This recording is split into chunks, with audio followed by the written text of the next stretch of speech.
Newsroom. Egypt is holding its breath ahead of Thursday's announcement of the winner of last weekend's presidential runoff. 24 hours after their Muslim Brotherhood rivals, the campaign of Ahmed Shafik, Hosni Mubarak's last prime minister, claiming this Tuesday that they too had won, with 52% of the vote. Meanwhile, those loyal to Mohamed Morsi, the Brotherhood candidate, calling to rally in Cairo's Tahrir Square, while nearby, the army kept lawmakers from entering the gates of the newly dissolved parliament. While many call it a soft coup, the Supreme Council of the Armed Forces, the SCAF, insists it's leaving before the end of the month. What it didn't tell Washington last week was of its plan to strip the next president of any oversight power over the military. We'll be looking at Washington's options, which include turning off the tap on more than $1.3 billion in aid to the Middle East's largest army. Today in the France 24 debate, Egypt's military makes its move. And with us to talk about it from Cairo, he worked for 2 decades in the Egyptian Interior Ministry. Today, Ihab Mohammed Youssef heads the Risk-Free Egypt Consultancy. Thank you for being with us. We also want to thank, with us from Washington. It's a pleasure to be with you. Well, we also want to thank, welcome to the show from Washington, Stephen Cook of the Council on Foreign Relations. He'll be with us shortly. And here in the studio, Shahinaz Abdel Salam, author in French of Egypt. I guess you translated Egypt, the start of freedom, the beginning of freedom. Beginning of freedom, yes. Okay. In French for now? Yeah, it's just in French. I'm writing the Arabic, but it will be different. Okay. And also with us, What's Welcome Back activist Hana Youssef, member of the January 25th movement. Welcome to the show. The France 24 debate, where you can always weigh in on the conversation on Facebook. And on Twitter, you can find us at François F24. This Tuesday evening, seeing the return of Muslim Brotherhood supporters to Cairo's Tahrir Square. There you see night falling. This 24 hours after claiming victories, 48 hours before the Mubarak-appointed Electoral Commission gives the final tally. Hana Youssef, you were in Cairo last Saturday. You look at those images from Tahrir Square. A lot of people there this Tuesday. What do you think of the numbers, and what does that say? I think, first of all, there's a whole lot more people today than there was on last Friday. I think the latest shenanigans of SCAF has managed to unite people again, unite the Muslim Brotherhood perhaps with the rest of the revolutionary forces, and so they have descended to the square. We can show the images now, and you can see that it's actually time for the evening prayer in those live images, and people are praying in the square. It's quite an impressive sight when you see all of Tahrir Square sit down to pray at that particular moment. You're saying that after all that's happened in the past week, and we thought it would just be about voting, but it's not. It's about a lot more, as we're about to see. You're saying that now the Muslim Brotherhood has points in common, more points in common than it did a week ago with the secular opposition? I'm saying that perhaps I am wary of trusting or believing everything they do and say, but at the moment it seems to me that it's in their interest to unite with the revolutionary forces against the army. So I'm hoping that they are united with us, but time will show. And now, earlier in the day, the Shafik camp staging its own victory claim. I want to assure the 13 million Egyptians who voted for Ahmed Shafik and who are saddened by Morsi's campaign. I want to assure them that Egypt will always be a civil state. Be happy and celebrate. Ihab Mohammed Youssef, again, we're waiting. The election took place Saturday and Sunday. We're waiting until Thursday for the official result. What's your gut feeling? It's a little bit scary, honestly. I mean, we're going through a very difficult time, and it's very challenging. As you were just mentioning, you and your people there, that million people are waiting at Tahrir Square, and all of them are supporters for Morsi, who won from their point of view as the Muslim Brotherhood candidate, and a lot of supporters from the revolutionists. At the same time, there are a lot of supporters for Ahmed Shafiq, because even whoever is going to win from them, we're talking about 52 and 48%. So it's not a big change and not a big gap between the two candidates. And this is what make everybody feels in Egypt at this moment, is that the society have been divided into two. Knowing that, I mean, Egypt this is our first elections, fair elections and transparent one to be done since ages. A lot of the people who are living in Egypt now didn't see this before.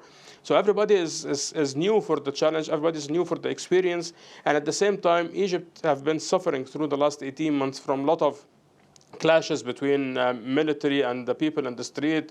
A lot of martyrs have died, and economically we are bleeding now.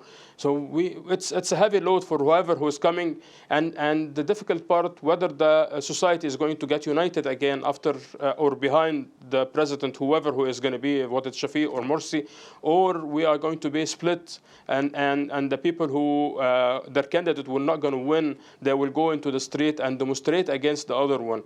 If this happens, I think that this is going to be very challenging. Very challenging. What do you see happening at this point? Do you, Ihab Mohammed Youssef, do you think that we're headed for tension to spiral? I'm sorry to say yes, because if we look into Egypt through the last 18 months, our police forces were nearly destroyed at the beginning of the revolution, and their capabilities did not come back to the level that's needed to secure our country. Even the Minister of Interior, after all these 18 months, he just stated a couple of weeks ago that the Minister of Interior capabilities came back by 60%, and I think that 60% is a very low percent that we can secure our country with, especially if we're looking about the economic status that we're in and the amount of people that are suffering. This is from a side. On the other hand, we have a lot of weapons that have been smuggled into Egypt, and it was announced from the Prime Minister that around 10 million weapons have been smuggled, and they are illegally in Egypt. 10 million? Now. Today, hold on a second. 10 million weapons? Yes, this is Dr. Ganzouri, who's the Prime Minister, announced this maybe 2 or 3 weeks ago. But is that credible, 10 million weapons? It's incredible. It's a huge amount. And let me tell you, today the police forces were able to seize 100 missiles that can travel between a country and another. It's not just a machine gun. It's a missile that can hit from one city to another. Shahinaz Abdel Salam, do you think that 10 million weapons have been smuggled? Of course not. Of course, this is the same way as like I feel like in regime Mubarak, when they were trying to terrorize people to go in manifestation or to protest. Yes, we have people from outside Egypt. They have guns and arms, and they will do mess in Egypt. And you shouldn't go to street to protest. It's the same thing. I think this is really exaggerated. I don't think so. It's not true. All right, we're pleased to be joined by Stephen Cook of the Council on Foreign Relations. Stephen, we've been describing the rising tension ahead of Thursday's announcement of the election result. Now, of course, adding to that tension are statements that have been made over the past week by the Supreme Council of the Armed Forces, the SCAF, that curtail the president's power and enhance their own. What do you think of the timing of all this? Well, obviously it's no coincidence that on Sunday evening, as the polls in Egypt were closing, that the Supreme Council of the Armed Forces issued this constitutional decree, which essentially states that they will not be subordinate to a civilian elected president and guts the power of that president. I think that the Supreme Council of the Armed Forces was using this as a hedge against a victory by the Freedom and Justice Party's Mohamed Morsi. And they have absolutely no intention of essentially handing power over to him. Now, that's not to suggest that the Supreme Council of the Armed Forces wants to retain its current role. What they have been trying to do is negotiate their exit from day-to-day administration of Egypt with their interests intact. They now recognize that that may not be possible, and as a result, they would exit using this constitutional decree that would keep their interests and their power intact without having to be responsible for the day-to-day governance of the country. Do you agree, Hannah Youssef, this could all be part of sort of a grand bargaining process that's going on over how the old guard leaves, the old guard which is still around? I agree with the principles. I have never believed that the army is going to transfer real power to civilians in name only. We elect a president and we clap about democracy, but real power will not be transferred. Which we have seen today is that SCAF is now controlling the army, all the decisions of the army. It has legislative powers, and it's also made a so-called National Defense Council, where all the heads of the armies are included. And so I'm not surprised one bit. I think it has been the plan to do this all the time, no matter who was won. And the election observers have been commenting this Tuesday as well on the timing of the announcements made, of announcements that include the top brass continuing to exclusively exercise the right to appoint commanders and basically be in charge of their own affairs. The parliament has been dissolved. There has been troubling announcements of new powers for the SCAF with respect to civil liberties, their ability to detain and try civilians. And then at the end of the election day, even as the votes were being counted, there was a new constitutional addendum that redefined the powers of the president, that affirmed that SCAF will continue to hold legislative power after the July 1st deadline, and that injects SCAF into the Constitution drafting process. Now, the Supreme Council of the Armed Forces anticipating remarks like those you just heard from the election observers of the Carter Center on Monday, the SCAF staging a press conference of its own where it promised to stand aside before the end of June. After a few days, no more than 11 or 12 days, the people will witness the transfer of power to the president who will be announced as winner by the Supreme Presidential Election Commission. This will be the best proof that we keep our promises, not only in this situation, but always. Shainaz Abdel Salam, I see you shaking your head. Yes, because the SCAF never did what they promised. They never did from the beginning. And I consider the SCAF, the military and the Muslim Brotherhood, they are the same. Both of them, they make promise and they do nothing. And today I see, yesterday evening I saw the order to all the Muslim Brotherhood members to go to Tahrir. It was by order. Like military, exactly.